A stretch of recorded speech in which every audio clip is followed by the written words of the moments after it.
É insider. É insider. É insider. Não é outsider. Não é outsider, é insider. É insider. É insider, clica no link que tá aqui embaixo. Tudo bem, Pirulinha? Clica no link. Isso. Sejam bem-vindos a mais um episódio dos Três Elementos. Estamos aqui, eu, Emílio Garcia, Pirula, meu grande amigo. Dá a mão. Como vai? Dá a mão aqui. E temos um segundo vídeo hoje com o Henrique. Você já assistiu o primeiro. Tá aqui, em algum Você já lugar. assistiu o primeiro. O link tá aqui, ó. É aqui que fica o card. Tá é piscando, aqui. tá piscando ali, ó, tá piscando ali. O Fábio sempre me deixa boiando nesses momentos. Que eu falo, o link tá aqui e aí ele não põe. É uma vergonha isso. Qualquer Ele coisa está na edição bravo. ele pega e direciona também, né? Também, né? Faz o flipa a imagem. É, né? a gente pode Faz ficar assim, encaixar. ó. O vídeo tá aqui, ó. Só pra dar trabalho Aqui, pra ele assim. ficar girando. Então né? hoje estamos aqui com o Henrique Caldeira. Tudo bem com você, meu cara? Sim, tudo bem. Muito obrigado pelo segundo vídeo. Estamos aqui gravando um vídeo, aproveitando. Não gravamos só um, gravamos dois. Pra tristeza de Carlos Ruas, que Ele não está aqui. presente. Foi a pessoa que mais chamou o Henrique pra cá e não está presente Não no dia tá que ele presente. pôde vir. Então, Perdeu, otário. isso só significa que o Henrique vai ter que voltar. Porque Feedback. ele vai ter que conhecer Carlos Ruas. Não é porque o Henrique. Henrique tem muito assunto, ou porque ele é um cara legal, não. É só pra conhecer o Carlos Ruas. Esse é o ponto. É porque o Ruas deve ter as perguntas dele pra Deve, fazer né? o Com Henrique. certeza, com certeza, Então, com perguntas certeza. importantes. E fora a quantidade de tirinha que não vai gerar. Exato. Henrique, tá feliz de gravar um segundo vídeo com a gente? Muito feliz. Vamos ver, né? Por enquanto eu sou. Calma aí, Por enquanto. né? Só Henrique. tem 1 minuto e meio por enquanto de vídeo. Henrique, com que frequência você pensa no Império Romano? Cara, isso é uma história que, tipo, Até o hoje eu não meme entendi foi isso, na real. verdade. Qual que é a do meme? Você sabe a raiz dessa... Eu não sei, a história cara. desse meme? Até onde eu tinha visto, e faz tempo, então pode ser que eu lembre de maneira toda enviesada, era uma moça com um cara namorado, Sim. e houve essa discussão entre eles. Pro cara era óbvio que, tipo, não, mas eu sempre penso no Império Romano. E a moça, tipo, nunca, nem tinha ideia. E aí ela postou no Instagram pra perguntar, gente, com que frequência o Império Romano? Porque o meu namorado falou que era óbvio que pensa, sei lá, uma vez por dia, ou sei lá, alguma coisa assim. Tipo, sei lá, né? Cara, eu, pelo menos, não sei, o Henrique é historiador. Eu gosto de Império Romano, li muito, isso aqui não é algo que vem na mente, assim. Estou aqui. Vem. Império Romano. Sem brincadeira, a gente é permeado por cultura Greco-romana. greco-romana. Então você vai ver, tem uma propaganda com o gladiador, tem um joguinho que tem Não, alguma coisinha de... Tudo bem, mas a impressão que dá é que eu estou ali fazendo o meu cocô diário e penso em Império Romano. Não, cara, sei lá. Eu não sei. Como Henrique, seria esse momento nas latrinas, né? Do Império Exato, eu Romano. tô ali pensando, nossa, como que é? Não. Tinha divisória entre as latrinas do Império Romano? Não, era todo Não, mundo, não. opa, e aí, beleza? Não, era... É bem social, um ambiente assim, bem agradável, né? De você conhecer novas pessoas. Cara, eu preciso. Olha como a nossa memória é. Eu participei do projeto Rondon e a gente ficou num batalhão do exército no Sergipe, porque é um negócio organizado pelo exército. Aí você falou das latrinas comunitárias. As latrinas dos soldados, elas tinham cabininha, mas a cabininha vinha só até aqui, ó. Dava pra continuar conversando com o cara do lado. Cara, era muito bizarro, porque era um monte de cabininha com um monte de vaso sanitário. Você sentava do lado, você não via da cintura pra baixo, mas era assim, ó, batendo um papo, conversando. Eu digo, caralho, que porra é O essa? que custava levantar um pouquinho mais? Exato, era só mais tipo 1 metrinho de madeira. Nem que Então, resolvia. Emílio, como a gente tava falando, eu acho que na semana que vem a gente precisa Então, conversar melhor sobre... o que você achou da marcha hoje? Cara, meio estranha essa conversa, né?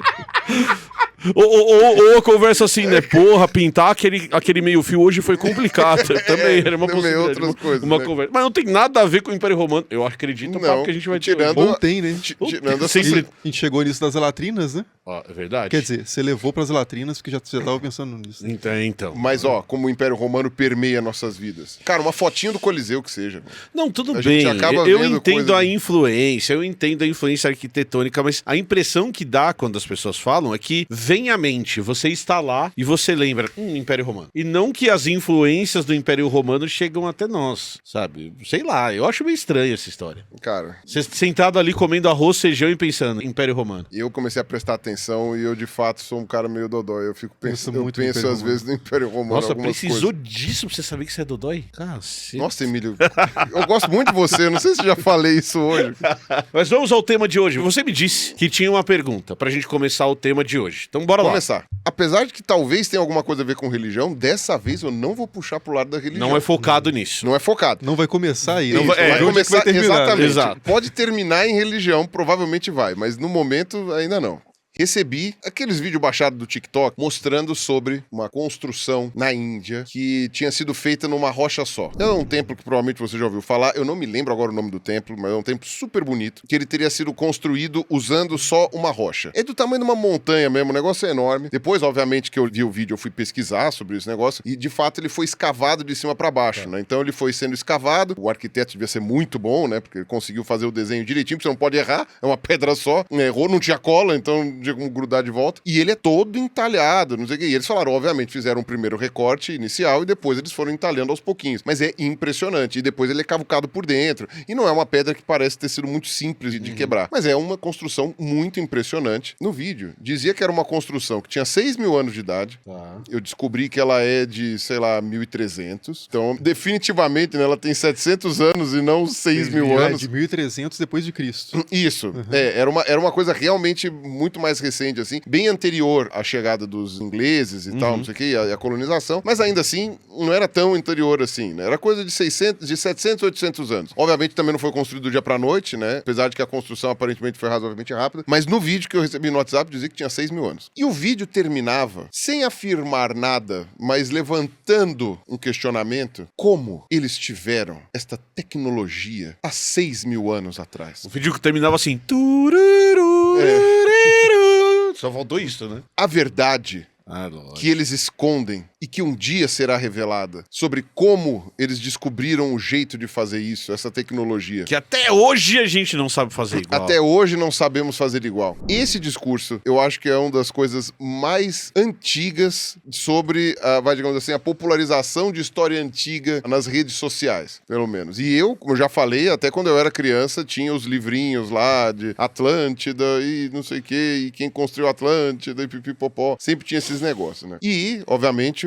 o patriarca disso tudo aí, né, o Fondene, que fez lá, eram os deuses astronautas e o caramba 4, né? Eram os deuses astronautas. Qual é a sua relação com este tipo de forma de pensamento em relação às construções da antiguidade, mesmo não sendo antiguidade, como foi o caso desse tempo, né? Antigo, não é antiguidade, mas é. Então a pergunta é se eram os deuses astronautas? Exato. Não, a pergunta não é essa. A pergunta é a sua relação com isso, porque eu não... Cara, o primeiro ponto, né? As culturas antigas são muito impressionantes, são muito fascinantes em vários aspectos, de mitos, de tecnologias que os caras desenvolveram, de observação dos astros. A gente vê várias culturas antigas que tinham obsessão pelas estrelas, calcularam de fato a trajetória dos astros, tinham templos alinhados com essas coisas. E esse fascínio às vezes gera uma incompatibilidade na cabeça da mesma pessoa que tem outra matriz histórica, outra perspectiva histórica, que é que as coisas começam muito primitivas, tipo assim, as populações antigas não sabiam fazer nada, eram ignorantes, que é um discurso também muito comum, de tipo assim, isso é coisa do povo arcaico, que achava que ia resolver os problemas dançando em volta da fogueira, não sei o que. Então tem uma caricatura que é essa dos povos antigos muito arcaicos, que quando você encontra coisas históricas que não batem com isso, a pessoa não muda a sua visão de história. Ela insere um outro elemento extraterrestre, ou intraterreno, às vezes também,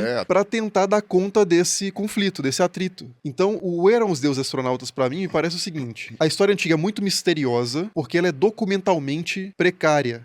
Pela questão do tempo, pouca coisa que aconteceu lá sobrou até os dias de hoje. A gente só conhece o que é da história pelo que chega no presente, que é o único tempo que existe, afinal de contas. Não dá pra voltar no passado, mas você tem a presença do passado na documentação histórica. Vestígios, textos. Então, assim, no caso da história antiga, a gente tem pouca coisa comparado com o que aconteceu de fato. A história dos povos aqui na América, por exemplo, a gente não tem praticamente nada. Como é que esse povo vivia exatamente? A gente vai descobrir, talvez, isso ouvindo relatos de populações tradicionais hoje falando assim, sempre foi assim. Mas será que sempre foi assim mesmo? Os povos aqui na América também têm uma história. A história deles mudou, as crenças deles mudaram e por aí vai. E os relatos dos europeus também são carregados com um ponto de vista europeu que a gente sabe que também mitificava... E que começa em 1500, mas... Tipo, assim, tem muita história antes. Exatamente. Dos no mínimo 11 mil anos que a gente tem, né? Antes disso. Então há um mistério de fato nessas coisas. A gente não sabe como muitas das coisas antigas foram produzidas, foram esculpidas, que tipo de tecnologia eles usaram. E aí esse não saber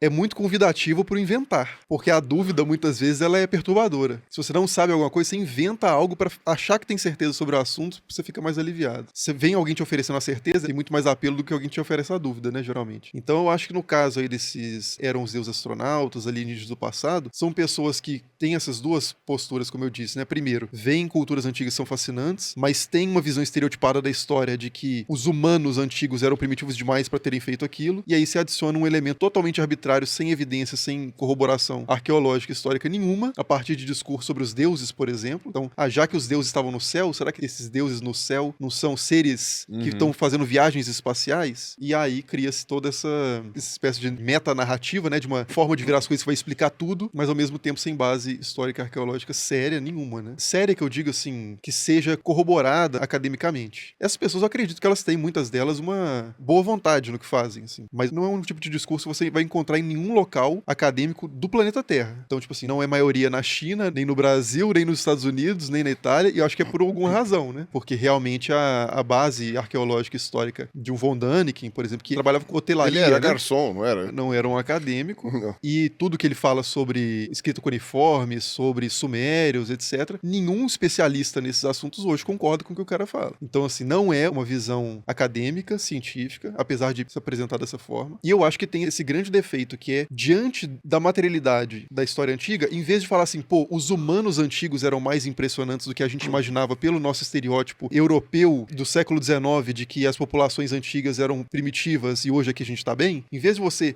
rever a sua visão sobre os humanos do passado, você conserva o estereótipo e traz ETs para resolver a questão, né? Então eu acho que é uma coisa que desmerece muito a própria história da humanidade e, na maioria das vezes, a história da humanidade fora da Europa. Era isso que eu ia então, falar. me permita. Por favor. A pergunta sobre o Império Romano não foi fortuita. Quando você vê a discussão com relação ao Império Romano, ou mesmo, vamos colocar, civilização micênica, lá pra trás, sei lá, Creta, não sei. Não, Creta ainda tem umas mitologias em cima de Creta, né? Mas vamos colocar micênica. Eu não vejo as pessoas comentando a possibilidade de alienígenas terem feito as construções gregas. Agora, atravessou o Mediterrâneo pra baixo, você tem as pirâmides do Egito, aí foi alienígena. E não dá pra negar, por exemplo, que o Partenon é muito impressionante. Um prédio é uma incrível. construção impressionante. É. Que os próprios anfiteatros e outras coisas, o Colosso de Rhodes, que pode ser que tenha existido mesmo, tal, não sei o que seria uma construção também muito surpreendente, o Mausoléu de Halicarnasso, que também já foi pro saco, mas era tudo de lá, daquela região. Eu não lembro de ter visto as pessoas questionando isso daí, colocando como sendo astronautas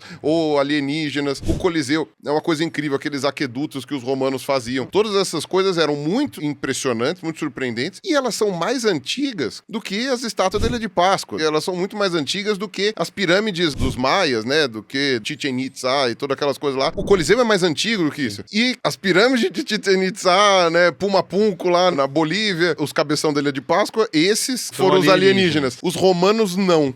Os gregos não. Assim, não seria extraordinário que os alienígenas tenham ajudado os romanos a fazer um Coliseu? Eu tava não? vendo um vídeo sobre a Olimpíada ontem. Ele tava falando, por exemplo, de uma estátua em homenagem à Olimpíada segurando outra estátua na mão. E, cara, 15 metros de estátua e cheio de detalhes. Você pegou a pergunta que eu ia fazer, acho que esse é o ponto. Por isso, assim, o colonialismo, ele influencia diretamente nisso, pelo menos na minha visão, né? A hora que você olha pra essa visão de mundo antigo, ele é diferente em relação a outros lugares, né? Eu acho que tem muito isso. Com certeza tem esse aspecto, é forte, um aspecto de colonialismo, de racismo De mesmo. racismo. Eu chamei de racismo uma vez e o nosso público só faltou arrancar as cuecas e as calcinhas pela cabeça, mas Mas Sem assim, esse Se aspecto. fossem da Insider... não ia ter saído, não ia ter nem vontade. Nem vontade de arrancar Nem as vontade. cuecas pela cabeça, porque ninguém quer tirar as cuecas da Ninguém Insider. quer tirar as cuecas, as calcinhas, os sutiãs da Insider porque eles são extremamente gostosos e E eles confortáveis. acariciam o seu bumbum. Exato. É tão confortável que mesmo a vontade vai embora. Vai embora. embora. Você pode ficar revoltado com o que o outro está falando, mas você pensa, não estragaria a minha cueca da Insider fazendo isso. Fazendo isso. Então, Não clica- vale a pena, não clica no link compensa. da Insider aqui, compre os seus produtos Insider Store usando o nosso link dos 3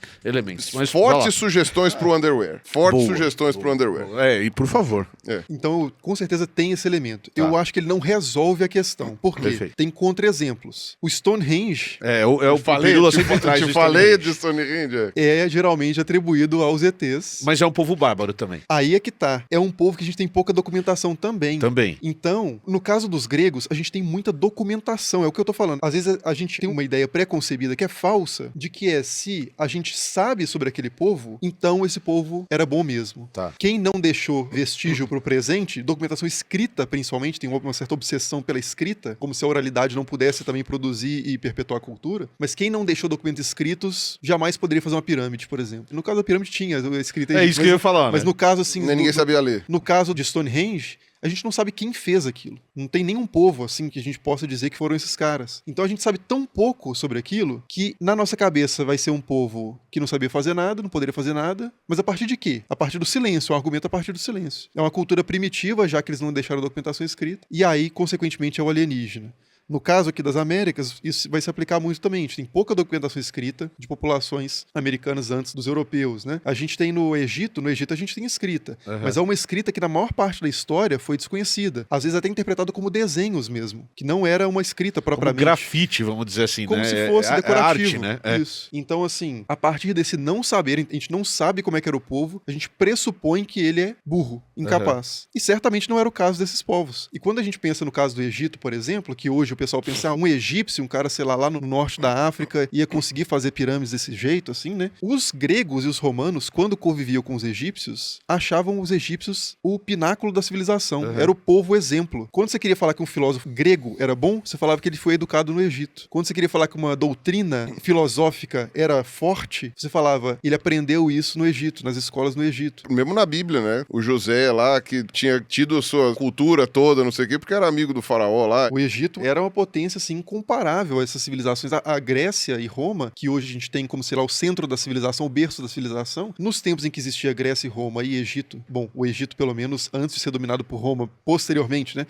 Mas quando a gente tá no início da história das civilizações, era uma periferia do mundo do qual o Egito era o centro. O Egito e a Mesopotâmia mandaram naquela região do Mediterrâneo Oriental, né? Do norte da África, região do Levante ali, a Europa, inclusive, a região da Grécia, etc. Aquele era o centro do mundo. A Grécia era um lugar muito pobre, terra de pirata, porque os caras não tinham capacidades agrícolas como os egípcios mesopotâmicos, então saíam pilhando a turma e tal. Então, assim, é uma visão que realmente os próprios gregos e os romanos jamais teriam esse tipo de estereótipo em relação aos egípcios, né? Pelo contrário, eles endeusavam os egípcios, e não por causa de ETs, por causa do povo egípcio, por causa dos pensadores egípcios, por causa dos reis egípcios. Isso era a referência dos caras, né? Então eu acho que, assim, essa questão do alienígenas do passado tem muito a ver com esse desconhecimento, e é um desconhecimento que não respeita o mistério. Se a gente não sabe quais eram as características daquele povo, é isso, a gente não sabe. Com sorte, quem sabe a gente descubra alguma coisa arqueologicamente, pode ser que sim, pode ser que não, mas até lá, não projetar esses estereótipos de um aspecto de evolução civilizacional século XIX para nulificar esse povo, né? E aí ter que invocar alienígenas para ter resolvido a questão. No caso das pirâmides, a gente de fato não sabe como os caras fizeram. A gente tem uma outra pista sobre um outro processo. O fato da gente não saber acontece. Não precisa de uma explicação extraordinária para explicar só porque você não sabe, né? Isso. Cientificamente é isso. É assim que a gente trabalha. O que a gente não sabe, a gente deve continuar reconhecendo que não sabe para quem sabe, né? Mais pra frente a gente saiba.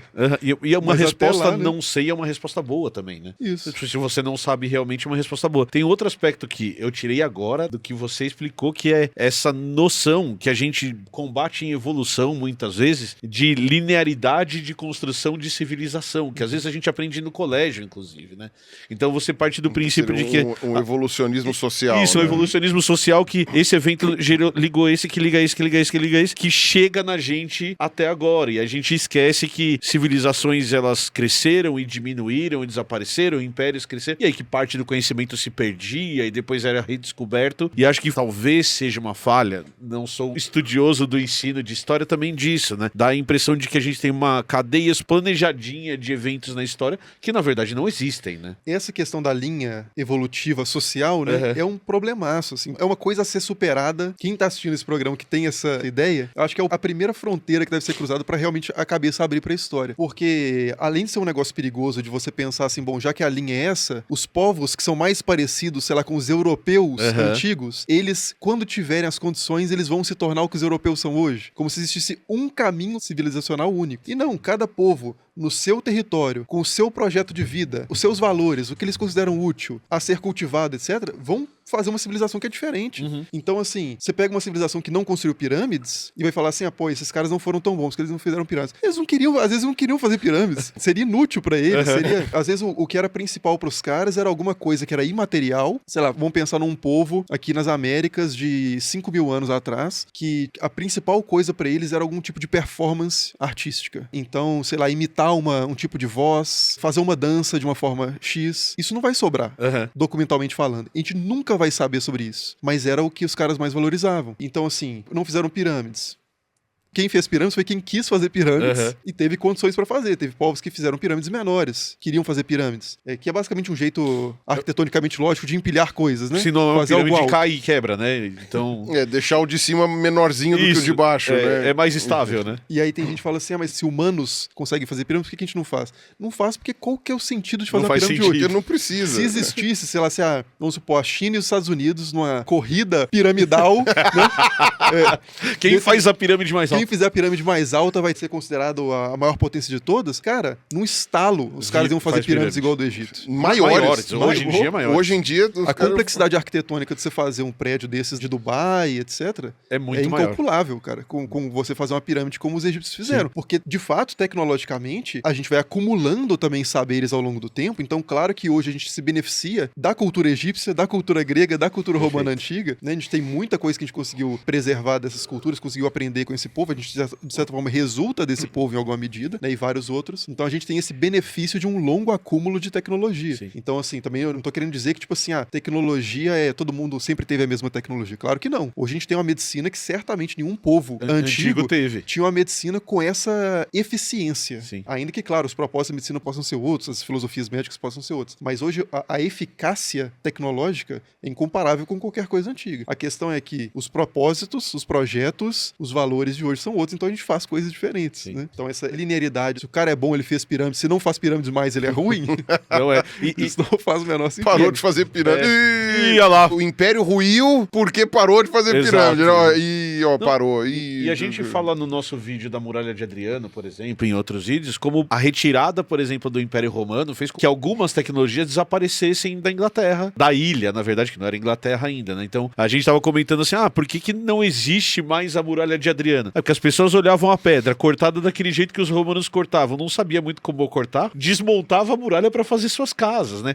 Por que eles não cortaram pedra? Porque eles não sabiam, tinham perdido a tecnologia, os romanos que sabiam fazer, sei lá a explicação. Então, e daí depois aprenderam de novo, desenvolveram a tecnologia, eu digo assim, voltaram. Eu não sei construir um prédio. Não sei construir uma casa. Eu não sei construir uma casa. Três tijolinhos ali. E eu moro num prédio, moro numa casa, moro nas coisas. Então, tipo, se por um acaso todas as pessoas que sabem construir morrerem, cara, eu vou continuar usando aquilo que essas pessoas fizeram, mas eu mesmo sozinho não vou conseguir fazer. E por causa disso eu não vivo numa civilização que tem essa tecnologia. Eu vivo. Só que eu não sei fazer essas coisas, né? Eu falei da Muralha de Adriano só fazendo um gancho pra quem tá assistindo. Desculpa eu fazer mais um gancho nesse vídeo. A gente vai fazer uma viagem pra Inglaterra no final desse ano, Pirula. E nós estamos nas últimas vagas. Tá fechando a nossa viagem, a gente não pode mais levar gente. Então, se você tá interessado em viajar com a gente pra Inglaterra, uma jornada com os 3 elementos, clica aqui no link também da US Travel, que tá aqui embaixo, porque daí você dá uma olhada nas condições, manda um e-mail pra eles, troca um WhatsApp com eles, que daí eles vão tirar todas as suas dúvidas em relação à condição de pagamento, como vai ser a viagem. Ali tem um cronograma da nossa viagem, pra onde nós vamos. A gente começa em Stonehenge. Vamos lá ver o que os extraterrestres construíram na Inglaterra. Empilharam pedrinha. Por quê? Sei lá por quê. Amassar mato, roubar vaca e empilhar pedra. Exato. É o que ET sabe fazer, né? Isso é uma coisa que eu sempre questionei também. Eu sempre fiquei muito triste com essa história. Os ETs de 3.000 anos atrás, 4.000 anos, construíram pirâmide. Agora eles deitam mato. Desaprenderam. Piorou. Faz desenho em fazenda. Invade propriedade alheia, né? Exato, sabe? Os caras antes iam, empilhavam umas pedras, faziam umas estaltas da hora. Agora os caras deitam uns matinhos assim, roubam umas vacas. Tá feliz da vida. vida. Vou embora, tá Vai feliz fazer da vida. churrasco. Pô, vai fazer churrasco? Que merda é essa? Eu preferia os ET de É antes. os ET de antes. Podem ser outros ETs, né? Com outra hierarquia de Pode valores, ser também. outra Pode ser cultura. também. Ou é uma então de outra explicação. idade. Antes vinham os adultos, É. agora vinham os adolescentes. Vem os adolescentes, só pra Primeiro sacanear. carro, ganharam o primeiro carro, mimadinhos. Falaram, vamos dar uma passeada ali em outro planeta. Perguntam pro pai, onde você foi quando você era mais novo? Eu fui pra Terra, vou pra lá também. Aí o pai falava, eu fiz pirâmide. Ele falava, pô, puta saco, mano. É, mó saco. Mó né? saco, vou fazer uma coisa diferente do meu pai. E o que a Agora gente vai deita os fazer matos. aqui? Faz uns desenhinhos ali. É. Ô, que bicho interessante, esse fica ruminando aí, vamos levar. Então, só terminando, US Travel, clica no link que tá aqui embaixo se você tem interesse em viajar com a gente. São as últimas vagas mesmo, a gente tá fechando a viagem, a gente viaja em novembro. Então, se você tem interesse, clica no link que está aqui embaixo. Aproveitando Stonehenge, outra coisa importante é esse negócio de o fascínio das populações antigas pelos astros. Também. Cara, não é difícil entender isso. Se você vive debaixo de um céu limpo, igual aquele do Egito, Sem luz. e que a maior pra todos parte os da lados. paisagem à noite é céu, Aham. e você tem algum tipo de reverência em relação àquilo como nós humanos tendemos a ter em relação a coisas grandiosas da natureza, uma cachoeira, uma grande pedra, isso costuma gerar em nós algum tipo de sentimento de pequenez, de admirar aquilo, de divinizar aquilo, inclusive, né? Você vai falar muito sobre o céu, vai ter muito interesse sobre o céu, vai observar o céu. No curso de gerações, você vai perceber certos padrões, você vai começar a registrar o que você está observando e vai perceber certos alinhamentos, certas expectativas de alguns astros movem para um lado, outros para outro, etc. Então, não é como se a gente precisasse da astronomia moderna para explicar o fascínio dos sumérios, né, na Mesopotâmia antiga pelos astros. Aham. Os caras ficavam de cima lá dos zigurates, né, das pirâmides deles lá, e tinha uma pessoa responsável por observar o horizonte, e aí aparece o primeiro astro, ele registra, apareceu em tal posição. Aí qual que foi o próximo? Qual que foi o próximo? A gente tem registros disso. São várias tabuinhas, né, cuneiformes, que são realmente um diário. A primeira coisa que aconteceu foi esse astro surgiu, depois esse, aí eles registram também assim, os pássaros voaram nessa direção ou em outra, porque eles estão tentando ler a natureza de certa forma, né? O que será que isso nos informa sobre... Procurando padrões, né? Isso. Que é o nosso cérebro é uma maquininha de procurar esses padrões, né? Exato. E aí é curioso até que um dos documentos mais antigos que a gente tem sobre Alexandre o Grande tá numa tabuinha dessa. Aham. Que ela começa descrevendo assim: primeiro nasceu tal astro, depois aquele, depois outro, 7 pássaros voaram pra esquerda, não sei o quê, o rei Alexandre morreu. Parará. Caraca! Segue o baile, assim. Tipo, é uma linha perto do... Que foda, É cara. basicamente uma newsletter. É. É um jornalzinho, tipo, o que aconteceu Notícias hoje? do dia. Os caras abriu a pedra, né? Não tinha como abrir o YouTube, abriu o Google, né? Abrir a pedra lá e falou assim, opa, vamos ver o que aconteceu aqui no dia. Chega pra esposa, né? Você viu que o Alexandre morreu depois dos 7 pássaros girarem à direita. Você viu, cara? 7 pássaros giraram à direita. Onde esse mundo vai parar? Né? tipo- Na minha época viravam 9. 9, meu Agora Deus. viram Essa 7. mudança não consigo É sobreviver. absurdo. Não, E aí no isso curso de justifica- gerações você produz conhecimento. Tipo, Sim. assim, O uma sol coisa- mesmo, né? O Eu ia sol falar do sol. É meio lógico você ter vários povos no mundo todo que acham o sol importante, porque, pô, é importante, né? Tipo, é a única coisa no céu durante o dia, E é um ele vai negócio embora. gritante, né? Tipo É. assim, totalmente incontornável. A presença do sol não tem como Não, você e- ignorar. Exato. Eu tava observando a Lua esses dias, porque ela tá muito próxima, ela tá enorme, né? Nessa última semana, pelo menos aqui em São Paulo, onde a gente tá, né? Então, ela tá muito fácil de ser observada, mesmo eu que não tenho telescópio, não tenho nada, né? Então, é muito interessante, porque durante o dia, ela ainda está no céu, por causa da posição dela, tal, não sei o quê, né? Então, hoje de manhã, eu olhei pro céu e tava a Lua lá. E aí, o que acontece, né? Porque durante o dia, eu não devia estar lá, não é? Não. Aí, eu tava olhando lá, e é muito interessante, porque quando você observa a Lua durante o dia, fica mais evidente que é um blocão de pedra girando. Sim. Fica mais evidente, porque de noite ainda tem a questão da iluminação, o fundo preto, você fica não sei o quê. Durante o dia, não, você olha e fala aquilo, tá, é uma pedrona. uma pedrona realmente muito grande girando. E o nosso satélite, ele é particularmente muito grande, né? Sim. Proporcionalmente ao tamanho do nosso planeta, né? Você vê que os satélites de Marte são Umas umas bolotinhas. polotinhas. Júpiter tem uns satélites muito maior que a Terra, mas só que Júpiter é, Que sei lá, proporcionalmente eles são sei lá, pequenos. 20 vezes, 100 vezes o tamanho da Terra. Então, tipo, a gente tem realmente uma pedrona muito significativa ao nosso redor, né? Que influencia em marés, influencia em coisas. Então eu fico imaginando, de fato, e como ela gira daquela forma que tá sempre aparecendo a mesma face, né? Que os povos antigos olhando aquilo lá e falando, pô, tá aí uma pedrona que simboliza alguma coisa. À noite, a luz que você tem, muitas vezes, num ambiente sem luz elétrica, tal, não sei o quê, é a luz da lua. Você já fez campo à Sim, noite sim. nos lugares Num mais dia de lua ermos? cheia, Quando não farol. tem lua, é um problemão. Cara, pra você conseguir se locomover sem lanterna, tanto quer dizer, a gente vai com lanterna no campo, mas aí você desliga a lanterna, você não vê mais nada. Com a lua cheia, velho, você vê muita coisa. É impressionante. Quando você vai parar pra pensar na arquitetura do nosso sistema solar, assim, como que isso deve ter maravilhado os povos, né? E se você vive tão próximo assim dos ciclos da natureza também, se você depende da agricultura, porque hoje a gente está muito desligado dessas Sim. coisas, né? A gente recebe todos os frutos da agricultura, mas a gente não participa do processo, né? Falando assim como pessoas no ambiente urbano. Os caras não, eles tinham uma conexão muito forte com os ciclos naturais, consequentemente era mais fácil para eles perceberem, inclusive, as relações, por exemplo, da lua com as marés, que era percebido pelos povos antigos, assim, praticamente em todas as mitologias, poemas antigos, os caras fazem uma relação entre isso, entre os mares e a lua, por exemplo. Então, eles estão vivendo aquilo e não são idiotas, né? Esse que é o negócio. São pessoas inteligentes, São né? pessoas com provavelmente a mesma capacidade cognitiva que nós Perfeito. temos hoje. Pensando em termos de fisiologia humana, Aham. o cérebro humano deles, na época, era tão capaz de realizar esse tipo de conexão, de perceber padrões, etc., como a gente é hoje. Eles tinham um repertório diferente, um acúmulo de conhecimento diferente. Mas, assim, a capacidade deles fazerem essas associações, pô, se os caras conseguiram fazer um monumento alinhado com quando o sol nasce no solstício, o ET não precisa ter falado pra ele. Os caras têm a capacidade de fazer isso. Sim, é muito louco que você pega documentos egípcios, por exemplo, falando de cheia do Nilo, e eles são extremamente precisos de previsão de cheia do Nilo, de frequência com que vai acontecer, de quando tem que plantar, e tá tudo isso documentado, tá escrito. A gente tem os escribas escrevendo, olha, enche em tal época, e aí vai comparando os anos. E aí tem também aquelas histórias, né? Ah, não, esse ano atrasou uma semana, e aí você começa a misturar com o misticismo, então a gente precisa fazer tal ritual pra que a cheia aconteça, que eles tinham tanta noção de quando tinha que acontecer, que quando não acontecia, aí você coloca o misticismo em cima da história, né? E a importância disso é gigantesca, né? Tipo assim, não é um detalhe da cultura. Vamos registrar aqui que o Nilo atrasou. Não. Se o Nilo atrasa a cheia, a consequência material disso, em termos de sobrevivência, inclusive, é brutal. Gigantesca, né? Política também, imagina você numa posição de faraó, de vizir, sei lá, não alimenta a população entre aspas, né? Que os agricultores, de fato, não são o faraó e o vizir. Sim. Mas você entende a questão da faraó, ele vai ser responsabilizado por isso. Se o povo passa fome, é um perigo enorme pra ele. Então, claro que isso vai gerar toda uma elaboração simbólica, política e documental em termos de registro, de ciência, né? De construção de conhecimento. E é muito louco essa mistura, né? Então você tem ciência mesmo, os caras estão fazendo, não no conceito do século XIX de ciência, dessa ciência que a gente chama de ciência da filosofia, da ciência do método, mas você tem essa ciência do registro, do padrão, de entender os padrões, isso influenciando na política, isso influenciando na religião, isso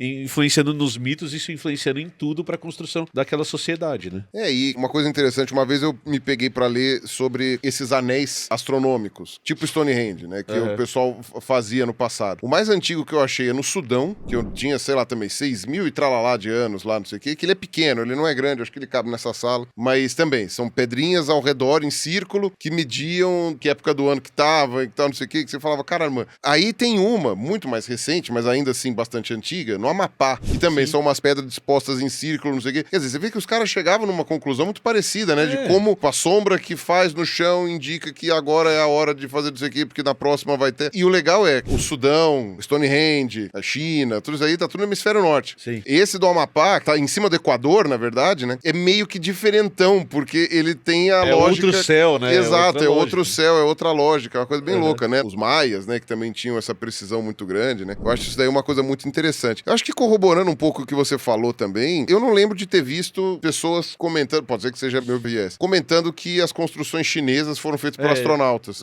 Acho que é porque tá documentado também, né? Ou talvez, como esse discurso de Deus astronautas é uma coisa muito específica do Zacarias Sitchin, Von Däniken, sei lá, as figuras europeias, talvez eles nem estivessem preocupados tanto em falar China, sobre a né? China, não sei. Não sei, não conheço a obra dos caras. Que absurdo. Então, a incrível agora- obra. agora Vai vamos saber se eles criticar. falaram sobre a China. Absurdo Agora vamos isso. criticar. Tá falando sem saber. Tá falando sem saber. Tá falando sem saber. Não leu, não leu. Não leu. Não, E as não- pirâmides do Camboja? Que não tem. Por Mas- que os cambojanos não fizeram pirâmide? Olha aí. Povo atrasado. Ficaram fazendo aqueles templos gigantescos, enormes, todos elaborados, todos não sei o quê, mas tinha pirâmide? Não tinha. Não tinha pirâmide. E outra coisa, esse negócio de pirâmide, né?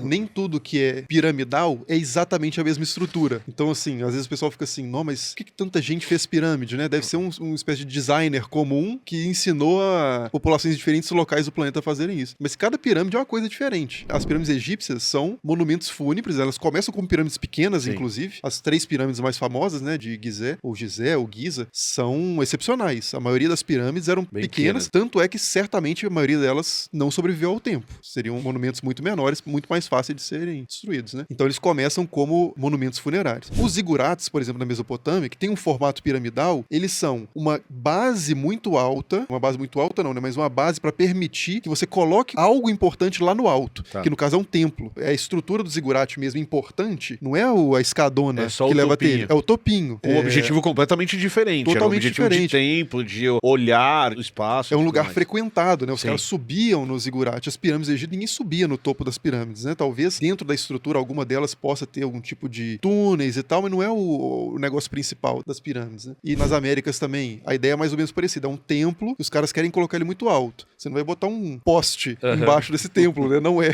factível arquitetonicamente. Então você constrói uma base larga, que possibilita ter uma escada, inclusive, para te levar ali. Então, assim, são estruturas que devem ser entendidas também dentro da própria cultura, né? Então não é assim, são pirâmides. Não, mas é um monumento fúnebre, é um templo. Tem que entender dentro de cada cultura o significado daquilo, né? Olha como ele é. Olha que tristeza que isso me dá. O ET vinha aqui e falava pirâmide. Você fazia o que você quisesse com aquilo, não é? É lógico. Ele não falava pra que servia. O outro vai enterrar morto. É isso, cara. E eu acho muito interessante esse aspecto que você trouxe antes de a galera focar nas similaridades que existem e ignorar as diferenças também, né? Pra explicar o ponto que eles querem explicar, né? Isso acontece com frequência na biologia, na história, que é o cherry picking do não, isso aqui eu quero, isso aqui eu quero, isso aqui eu quero, isso aqui eu quero. Essas outras partes aqui eu dou uma ignoradinha porque elas vão contra o meu ponto. E aí outra coisa que você falou que eu vou dar uma recomendação para as pessoas que estão assistindo. Eu cresci em cidade, então a minha vida era uma vida urbana, inclusive em São Paulo, e depois eu fui pro interior. Numa cidade eu nunca morei no campo, assim. Mas a biologia me levou ao campo, me levou a lugares que o céu não tinha tanta influência da cidade. Se você, por acaso, alguma vez questionou o fascínio das pessoas pelo céu, é porque você nunca viu um céu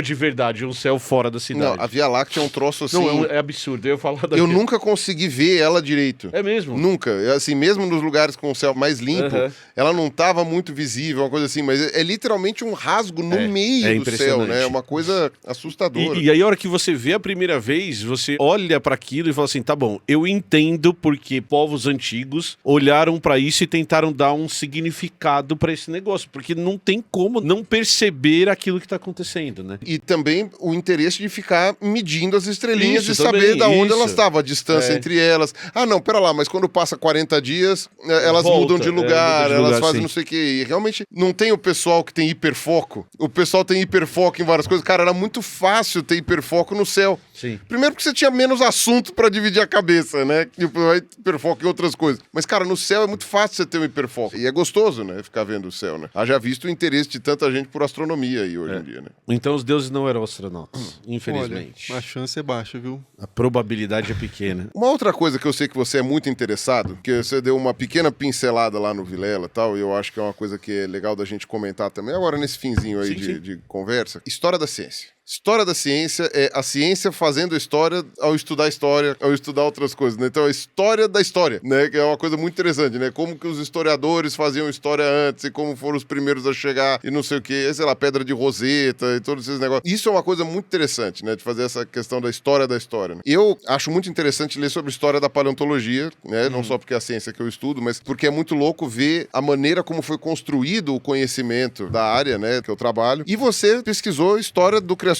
Você falou pra mim que você ia dar uma dica de livro de história de paleontologia também pra mim agora. Então, fala um pouco mais sobre esse teu interesse aí, sobre essa área que é realmente, eu diria até que na divulgação científica ela é um pouco até esquecida, né? As pessoas falam um pouco sobre a história das descobertas, né? De como que as coisas foram feitas. Sobre a história da paleontologia, né, a história da biologia, eu acho muito interessante porque a gente tem, às vezes, uma visão de ciência que é tipo assim, acerto ou erro.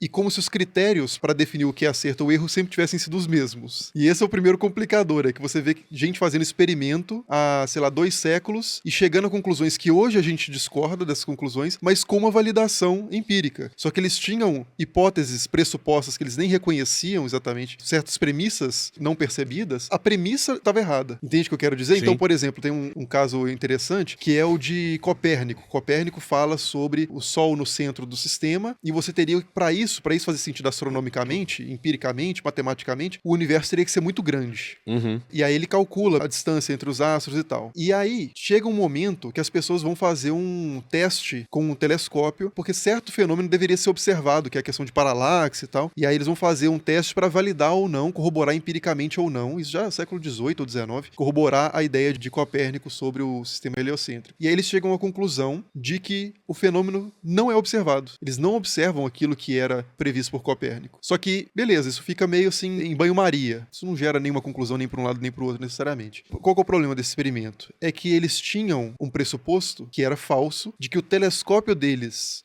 magnificava o suficiente para você identificar o fenômeno. Quando você passa a ter um telescópio melhor, aí você vê o fenômeno previsto pelo Copérnico e você valida a teoria. Mas percebe que antes de você ter um instrumento, e você está partindo de um pressuposto que o seu instrumento é suficiente, você poderia negar a partir de um experimento empírico algo que na verdade é real. É real. Então, assim, toda essa complexidade de critérios e, tipo assim, não só o que é verdade, mas como que a gente historicamente desenvolve as capacidades necessárias, os conceitos necessários para validar o resultado de experiência. Isso sempre me fascinou, assim, principalmente na graduação, quando eu comecei a encontrar uns textos de história da ciência, né? Como é que os caras da antiguidade pensavam sobre aspectos, sobre a física, sobre mecânica. São muito absurdos da nossa perspectiva. Sei lá, o universo composto por 4 elementos. Aqui são 3 elementos. Que também são Que são 4. quatro, Que são- porque tem a Camila e o Ruas. Mas essa ideia do tudo é feito de água, fogo, terra e ar. Pra gente fala assim, pô, isso E aí é cada absurdo, um tem né? um cristal que tem uma cor. Meio Final Fantasy.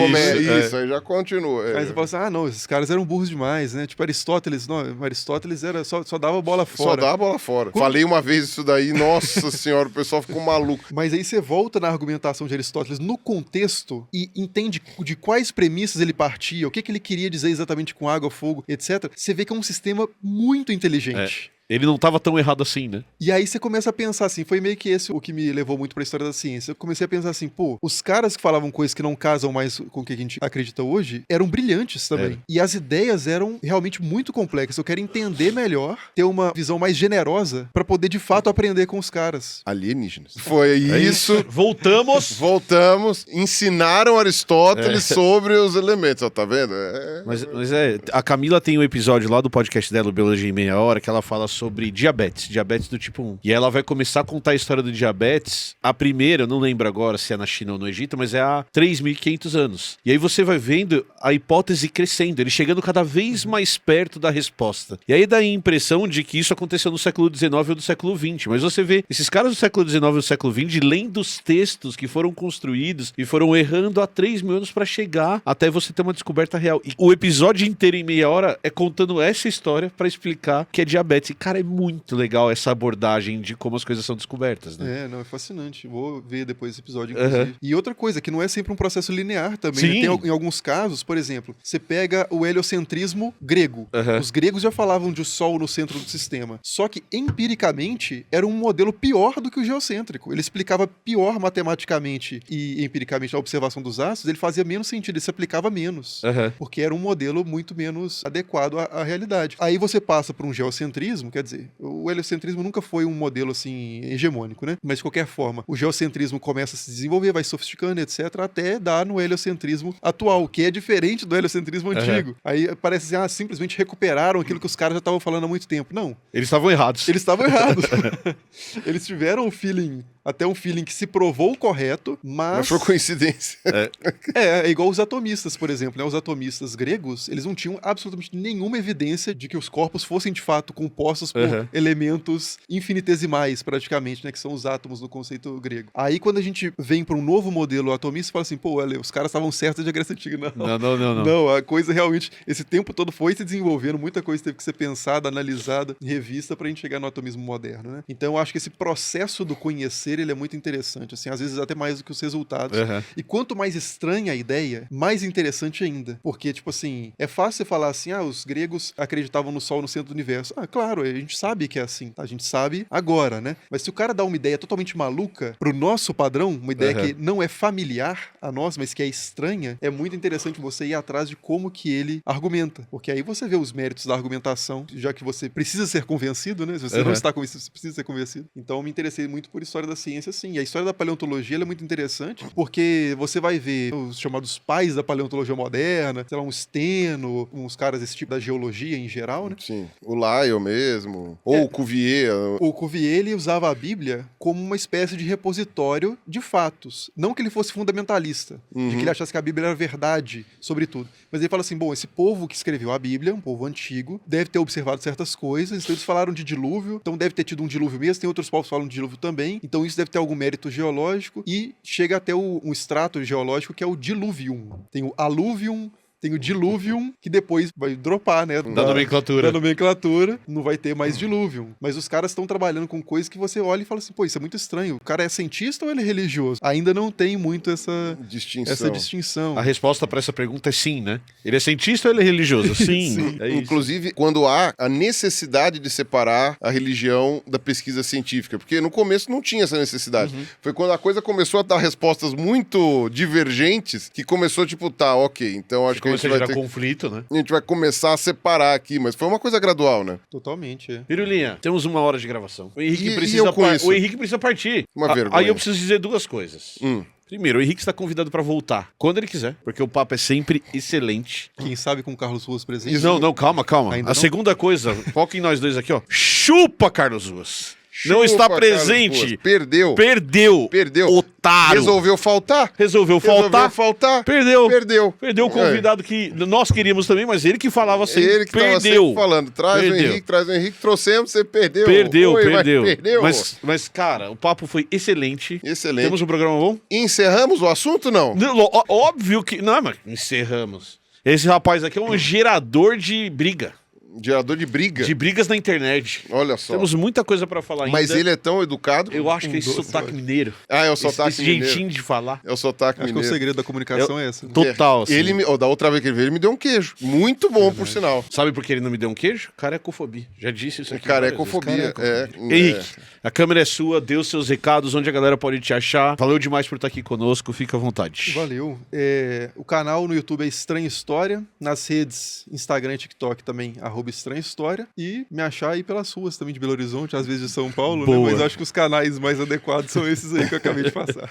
Maravilha. Os links estão todos aqui embaixo, gente, dos canais, do Instagram, do Henrique, tá tudo aqui embaixo. Procurem lá Estranha História, certo? Henrique, é muito legal conversar Bom contigo. demais. É muito legal. É assunto que não acaba mais. E, enfim. Prazer conversar com vocês também. Demorou pra gente conseguir ter as oportunidades de poder se falar e eu quero que a gente continue tendo essas oportunidades por muito tempo. E ele tem uma obrigação agora, né? Com a gente. Próxima vez que ele vier pra São Paulo, tem um dia, uma sexta-feira, ele tem que vir aqui nos 3 Elementos. Ele dá um pulinho aqui, exatamente. Agora virou na agenda. Visitar a família, passear por São Paulo e sexta à tarde vir, ou à noite, vir aqui nos 3 Elementos. Eu não bater um entendo papo que esses conosco. podcasts ficam em São Paulo, não deveriam estar todos em Belo Horizonte, né? Olha, eu não acho uma má ideia. É igual o Forrest Gump, né? Que a mãe dele fala que se todo mundo fosse igual, todo mundo teria aparelho nas pernas. né? Então. Ah, sim. Muito bom. Pirulinha, essa live foi patrocinada pela Insider Store. Clica no link que tá aqui embaixo. Desconto na compra de qualquer produto da Insider. Tem produto pra todo mundo e de todos os tipos. Tem bermuda, calça, sutiã, calcinha, roupa de banho, cuecas da Insider Casaco. perfeitas, casaco, calça, Jaco. jaco. Tem uma jaco da jaqueta. Insider. Ceroulas. Ceroulas, tem as ceroulas, segundas peles, ceroulas. Segundas peles da Ceroulas Insider. que usaremos na nossa Bonezinho. viagem. Bonezinho. Bonezinho. Meu bonezinho também está separado. Exatamente. Então, Tá? clica aqui. E o Henrique concorda. É isso, o É Henrique o mais concorda. importante. O convidado concorda com o anunciante, Exato. então tem obrigação de clicar no link aqui. Então É bom clica no link e a gente tem que lembrar que os 3 Elementos são uma produção da Toca Cash, que pertence ao grupo Toca Livros, e a gente tem mais 2 outros podcasts na casa, que é o Fala Fala Dub Dub e o Musicalia, que também estão listados aqui embaixo. Clica pra assistir que vale a pena, tá bom? É isso aí. Beijos. Falou. Valeu. Beijo do gordo. Tchau. Uou. Afinal de contas, 2 maçons. Tá tudo bem? Ele quis gerar um clima. Não é porque a Terra é plana e entre as tá árvores, girando é. no domo e... Não é? É, mas então tá girando atrasado. Essa luta tá girando atrasado, porque ela devia estar aparecendo na China agora. É verdade, Não verdade. aqui. Senão você tá certo. É, então. Essa ditadura dos extraterrestres.